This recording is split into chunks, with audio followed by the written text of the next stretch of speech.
प्यारे बच्चे, आज कक्षा 7 में विज्ञान में पादपों में पोषण के बारे में आपको बता रहे हैं। पादपों में पोषण, पादप ही एक जीव है, पादप ही एक जीव है। पहले जीव में हम जान जाएं, जिसमें शोषण हो, पोषण हो, प्रजनन हो, उत्सर्जन हो, उपापचय क्रिया, वह जीव कहलाता है। और जीवों के समूह को जीवधारी कहते हैं। जीव को पोषण के आधार पर दो भागों में बांटा गया। जीव को पोषण के आधार पर दो भागों में बांट दिया गया है। एक है पादप और दूसरा है जंतु। पादप और जंतु दो भाग हो गए। अब इसमें हम जो है पहला भाग जो है आपका कक्षा 7 के में जो पहला चैप्टर आप विज्ञान में खोलेंगे तो पादपों में पोषण के पढ़ाएंगे। देखिए, ये जो समस्त जीवधारियों को दो भागों में जब हम बांटे हैं, एक पादप एक जंतु, तो पादप स्वपोषी होते हैं और जंतु परपोषी होते हैं। लेकिन अब पादप के बारे में भी, पादप में कुछ जो है परपोषी होते हैं। पहले हम पादप के पोषण देख लीजिए बच्चे, एकदम ध्यानपूर्वक। यह कोई सपोज डैट, इस पर हम कोई जो है वृक्ष बना रहे हैं। ये सपोज डैट कोई पौधा प्लांट है, पादप है। ऐसे जो है या इनकी जो है ऐसे जो है पत्तियां बना दिए। आप जानते हैं कि मध्य सिरा है, या ऐसे ऐसे ऐसे ऐसे सब निकला रहता है ऐसे। और ये जो है जमीन में है तो इसके नीचे ऐसे जड़ें निकला रहता है, ऐसे जड़ें निकला रहता है। और ये जहाँ है सूर्य के प्रकाश, ये सूर्य है। ये पूरे पृथ्वी पर ऊर्जा का जो है मुख्य स्रोत जो है सूर्य ही है। ये सूर्य है और सूर्य से जो है ऐसे किरणें निकलती है, ऐसे किरणें जो निकलती है, ठीक ना। अब ये देखिए, तो यह इसमें पत्तियां जो है, जितने पेड़ पौधे हैं की जो है दो भाग होता है। एक ऊपरी भाग जो गुरुत्वाकर्षण के विपरीत ऊपर जाता है, और एक गुरुत्वाकर्षण के सकारात्मक नीचे जाता है। तो इसमें देखिए ये जड़ है और ये पूरा मिट्टी भरा हुआ है, ये मिट्टी भरा है। इस मिट्टी के कणों में पानी रहता है, मिट्टी के कणों में पानी रहता है, जिसे मृदी जल हम कहते हैं। तो आप जानते हैं कि जड़ के अंतिम बिंदु पर मूल रोम होता है। ये मूल गोप हो गया, गोल वाला मूल गोप हो गया। और मूल गोप के चारों ओर मूल रोम होता है। क्या रहता है? मूल रोम होता है बच्चे। ये मूल रोम मृदी जल को अवशोषित करता है, मृदी जल को अवशोषण करने का काम करता है। और उस मृदी जल में खनिज लवण वगैरह घुला रहता है। तो ये अवशोषित जल जो होता है, ये मूल रोम द्वारा अवशोषित जल को जाइलम, दो आप नलिका पढ़े होंगे, एक जाइलम एक फोलेयम। जाइलम नलिका ये पत्तियों तक पहुंचा देता है, सभी पत्तियों तक पहुंचा देता है। यहाँ पत्तियों तक पहुंच गया। पत्तियों तक जब पानी पहुंच जाता है ना, तो पत्तियों में एक हरे रंग का वर्णक, जिसको क्लोरोफिल कहते हैं। जितने हरे पेड़ पौधे दिखाई देते हैं उसमें हरे रंग का वर्णक पर्णहरिम कहते हैं। पर्णहरिम ऐसी को इंग्लिश में क्या कहेंगे? क्लोरोफिल कहेंगे, क्लोरोफिल। ये पर्णहरिम इसमें रहता है। पर्णहरिम का गुण बहुत अच्छा है ना। ये सूर्य से निकलने वाली ऊर्जा, सूर्य से जो ऊष्मा निकलता है, ऊष्मा जो ऊर्जा है वह निकलता है, इस पत्ती पर जब पड़ता है तो सभी हरे पेड़ पौधे जड़ों द्वारा अवशोषित पानी को पत्तियों में जो पहुंचता है तो वह भोजन बनाने का काम करता है। सभी हरे पेड़ पौधे कार्बन डाइऑक्साइड और पानी के सहायता से भोजन का निर्माण करता है और ऑक्सीजन गैस मुक्त करता है। इस प्रक्रिया को हम प्रकाश संश्लेषण कहते हैं। आपके चैप्टर में दिया होगा प्रकाश संश्लेषण किसे कहते हैं, तो आप कहेंगे हरे पेड़ पौधे सूर्य के प्रकाश की उपस्थिति में कार्बन डाइऑक्साइड व पानी के सहायता से भोजन का निर्माण करता है और ऑक्सीजन गैस मुक्त करता है। इसे हम जो है प्रकाश संश्लेषण कहते हैं। देखिए पेड़ पौधा सभी के लिए जीवन देता है, ये भोजन का निर्माण कर रहा है, भोजन का निर्माण कर रहा है। और वायुमंडल में जो कार्बन डाइऑक्साइड है तो ये पत्तियों में, ये पत्ती देख रहे हैं, पत्तियों में अनेकों संख्या में रंध्र होता है, रंध्र। ये रंध्र इंग्लिश में स्टोमेटा कहते हैं। देख लीजिए ना, ये रंध्र का जो अगली क्लास में जाएगी, आपकी किताब में चित्र दिया है। देखिए ऐसे चित्र बनाया है, ऐसे चित्र बनाया हुआ है, ऐसे चित्र जो है रंध्र का बना है ये चित्र। और ये चित्र है ना, इसके चारों ओर ये सहायक कोशिकाएं हैं, ये सहायक कोशिकाएं हैं। यह जो है यह रंध्र का छिद्र है, ये क्या है, रंध्रों का छिद्र है ना। ये तो इसको ऐसे जोड़ देंगे। इस छिद्र के माध्यम से यह कार्बन डाइऑक्साइड गैस दिन के समय पत्तियों में पहुंचता है। वायुमंडल के स्टोमेटा के रंध्र के छिद्र के माध्यम से पत्तियों में कार्बन डाइऑक्साइड गैस पहुंचता है और ये पानी जो जड़ों के द्वारा अवशोषित होकर यहाँ पहुँचता है तो वह सूर्य के प्रकाश में, सूर्य की उष्मा में भोजन का निर्माण करता है।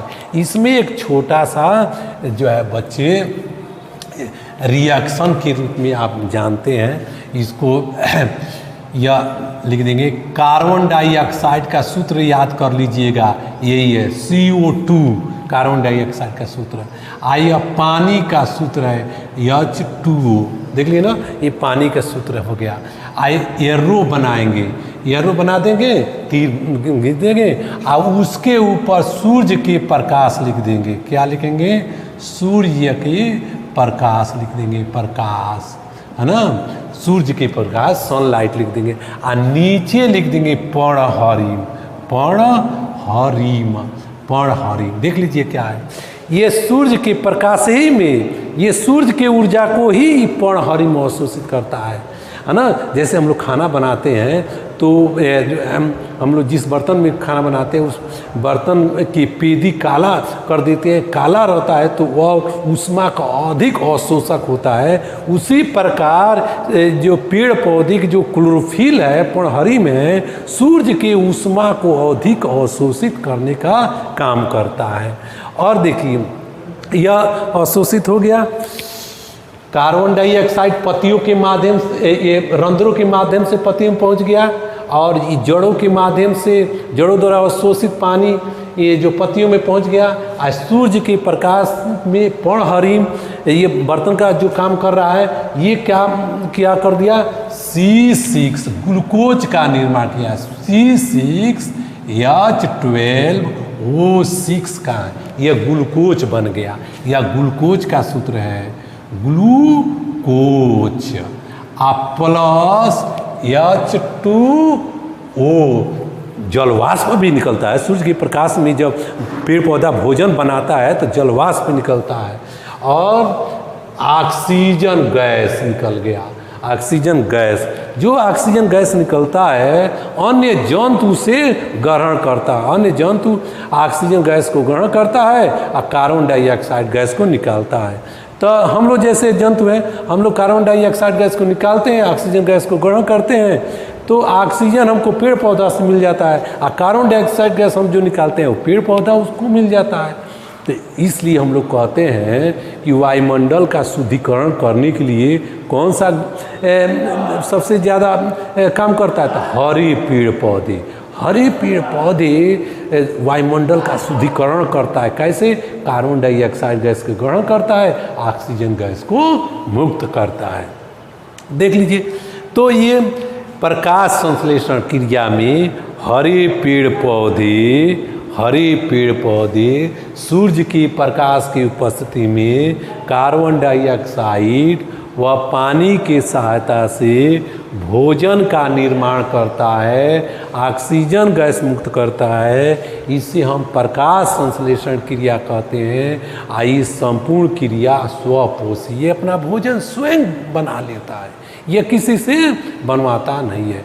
ग्लूकोज बना लेता है, अपने शरीर में जो है उपयोग करता है वृद्धि विकास के लिए, और जो बचता है उसको अपने शरीर में संचित कर लेता है। किस रूप में?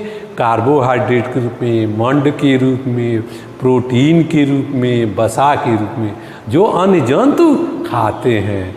इसलिए ये जो है यह स्वपोषी है, यह किसी का भोजन बनाया नहीं खाता, अपना स्वयं भोजन बनाता है और अपना बनाया हुआ भोजन दूसरे को देता है। लेकिन कुछ पौधे ऐसे भी है कि विषम पोषी है, अपना भोजन वह सब नहीं बना पाता है।